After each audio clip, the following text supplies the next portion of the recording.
Epictetus once wrote, "Make the best use of what is in your power, and take the rest as it happens." Some things are up to us, and some things are not up to us. In an age where anxiety seems woven into the fabric of modern existence, the ancient Stoics offered timeless wisdom that cuts through the noise. Welcome to Stoic Compass. Today, we explore 7 powerful Stoic practices that ancient philosophers used to overcome worry and find tranquility. Practices that remain profoundly effective in our chaotic modern world. Before we begin, I'd appreciate if you take a moment to like this video and subscribe to Stoic Compass for more ancient wisdom applied to modern challenges. Now, let's begin our journey towards Stoic tranquility. Practice number 1, the dichotomy of control. The cornerstone of Stoic anxiety management is understanding what Epictetus called the dichotomy of control, clearly distinguishing between what is within our power and what lies beyond it. When we worry about circumstances outside our control, the economy, others' opinions, future events, we surrender our peace of mind to the unpredictable. The Stoics recognized this as a fundamental error in judgment. To practice the dichotomy of control, begin each morning by mentally categorizing your concerns. Is this something I can directly influence through my thoughts or actions? If yes, develop a plan of action. Is this something entirely beyond my control? If so, practice acceptance and redirect your energy. Marcus Aurelius advised, "You have power over your mind, not outside events. Realize this, and you will find strength." This simple but profound distinction immediately reduces anxiety's grip. When we stop expending mental energy on the unchangeable, we reclaim power over our internal state.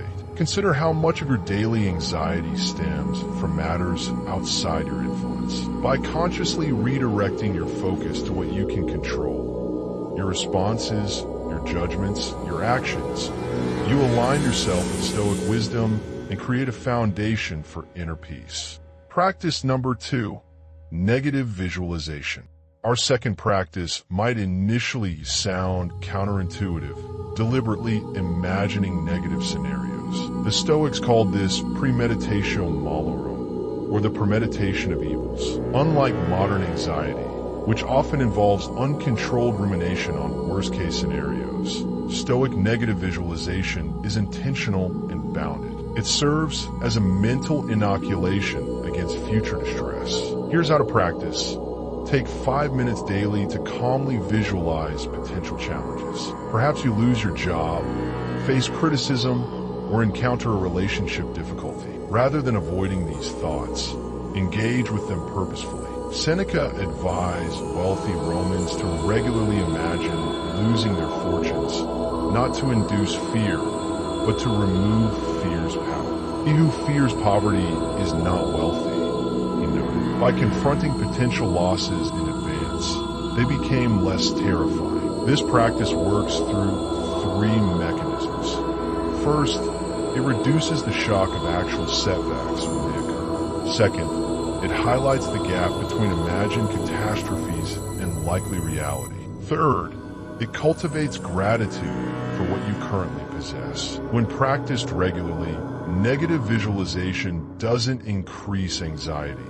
It diminishes it by removing the element of surprise from life's challenges and fostering appreciation for the present moment. Practice number 3, the view from above. Our third practice offers perspective by literally expanding your view. The Stoics frequently employed what's called the view from above, mentally stepping back to see your concerns within the vast context of existence. Marcus Aurelius regularly reminded himself, think of the whole universe of matter and how small your share. Think about the expanse of time and how brief, almost momentary, the part marked for you. Think of fate and how small your role. This isn't meant to diminish your legitimate concerns, but to right-size them. When we zoom out, seeing ourselves as part of humanity's long story and the cosmos' immense expanse, our immediate anxieties often lose their overwhelming quality.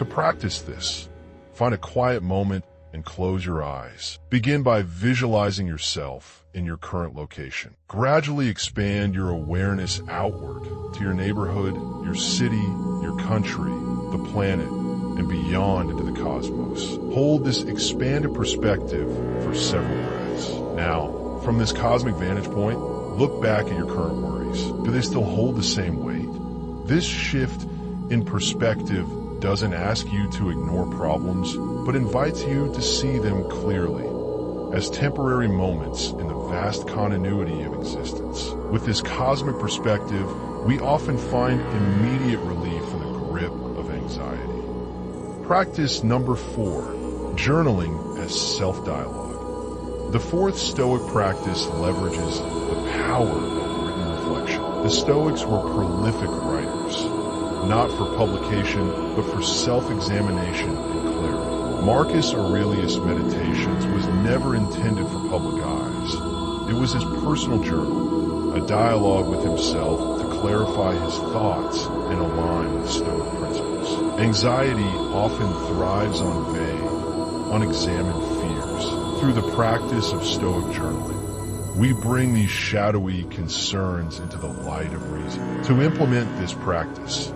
set aside 10 to 15 minutes each day for written reflection. Begin by identifying a specific anxiety or concern. Then, engage in a written dialogue with yourself, questioning the beliefs beneath the anxiety. Ask yourself, is this worry based on facts or assumptions?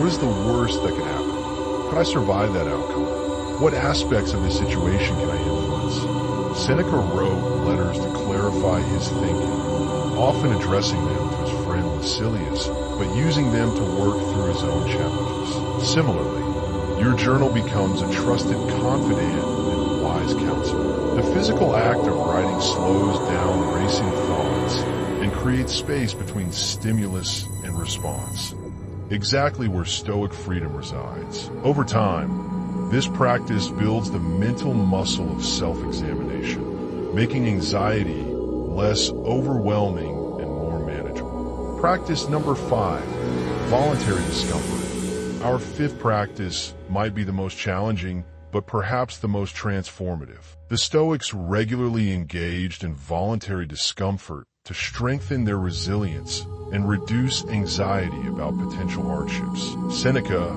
despite his wealth, would regularly practice living as if he had lost everything. Set aside certain days on which you shall be content with the scantiest and cheapest fare, with coarse and rough dress, he advised. Modern anxiety often stems from our attachment to comfort and fear of discomfort. By intentionally embracing minor hardships, we build confidence in our ability to handle greater challenges. To implement this practice, start with small, manageable discomforts.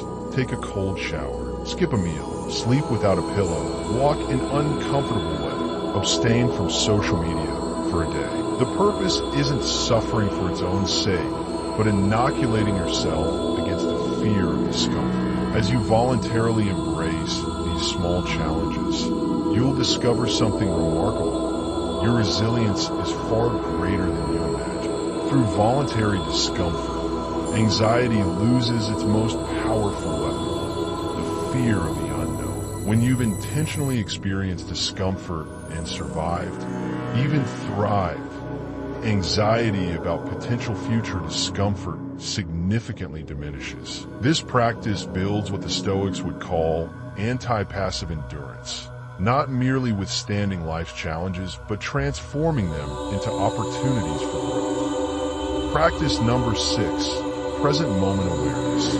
Our sixth practice addresses anxiety's tendency to pull us away from the present into imagined futures or ruminated pasts. The Stoics, long before modern mindfulness became popular, emphasized the importance of present moment awareness. Marcus Aurelius advised, "Don't let your imagination be crushed by life as it were. Stick with the situation at hand." This simple but profound guidance reminds us that anxiety exists primarily when our minds leave the present moment. to practice Stoic present moment awareness.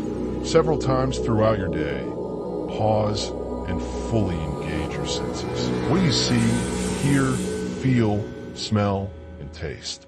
Notice the specific details of your immediate experience. Next, bring attention to your current task, focusing completely on what you're doing rather than what you're thinking about doing. Finally, ask yourself, in this exact moment, is there a genuine problem I must solve? Often, you'll discover that in the actual present, there is no emergency, only the unnecessary suffering created by mental projection. Epictetus taught that people are disturbed not by things themselves, but by their judgments about things. Present moment awareness allows us to see clearly what is actually happening rather than what we fear might happen. This practice doesn't deny future planning, but distinguishes between productive preparation and unproductive worry. When practiced consistently, it creates islands of tranquility throughout your day.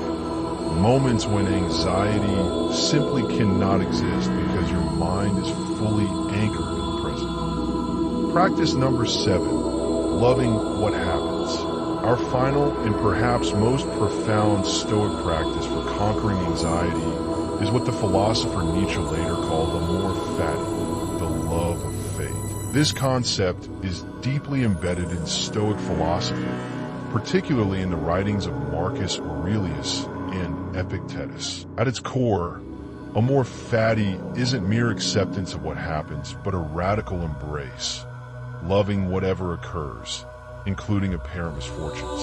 As Marcus Aurelius wrote, accept the things to which fate binds you, and love the people with whom fate brings you together, but do so with all your heart. This practice directly confronts anxiety's fundamental nature, the resistance to what might happen. When we fully embrace whatever occurs, anxiety loses its foothold in our consciousness. To practice Amor Fati, when faced with a challenging situation, consciously shift from why is this happening to me to what is this teaching me, or even how is this exactly what I need. Look for the hidden opportunity in apparent setbacks. The Stoics believe that obstacles are actually the way forward. The very challenges we face become our path to growth. Finally, each evening, reflect on the day's difficulties with gratitude, recognizing how they've strengthened you and prepared you for whatever comes next. Amor Fati doesn't mean passivity or resignation. Rather,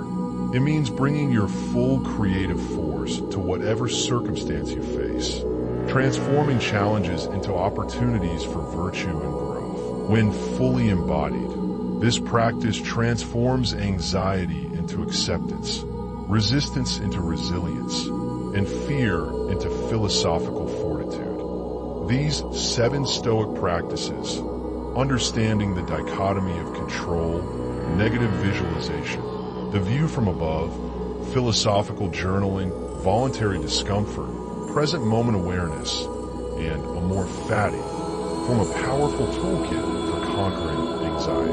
The Stoics understood something profound about human nature, that much of our suffering comes not from external events, but from our judgments about those events. By aligning our minds with reality through these practices, we dissolve the root causes of anxiety. As Epictetus wisely observed, it's not what happens to you, but how you react to it that matters. Begin with just one of these practices. Apply it consistently for a week. Notice how your relationship with anxiety shifts. Then, gradually incorporate the others until they become second nature. A Stoic framework for navigating life's uncertainties with wisdom and tranquility. I'm curious, which of these 7 practices resonates most with you? Let me know in the comments below. And if you found value in these ancient solutions, please consider liking this video and subscribing to Stoic Compass for more practical wisdom from the Stoic tradition. Until next time, remember the words of Marcus Aurelius. You have power over your mind, not outside events. Realize this, and you will find strength.